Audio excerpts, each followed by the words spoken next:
नमस्कार, आपण पाहत आहात लोकांक्षा न्यूज। सुनेत्रा पवार यांना उपमुख्यमंत्री म्हणून राष्ट्रवादी काँग्रेस पक्षाने प्रेझेंट केले जात आहे। शपथविधीची चर्चा आहे की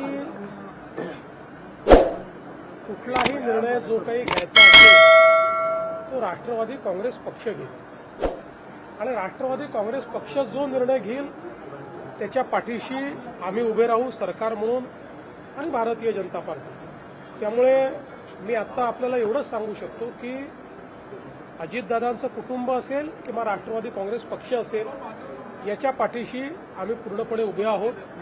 त्यांचे जे काही निर्णय होतील त्या निर्णयांना योग्य ते समर्थन आमच्याकडनं असेल। राष्ट्रवादी काँग्रेस पक्षाकडनं काही तसा प्रस्ताव वगैरे आला का? तर पक्षाकडनं माझ्याशी 2 वेळा चर्चा करून ते गेले आहेत।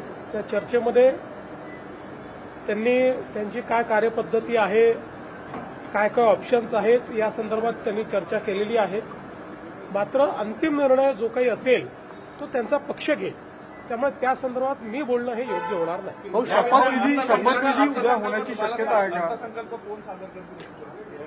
का? आता तरी असं आहे की अजितदादांनी भरपूर तयारी अर्थसंकल्पाची केली होती।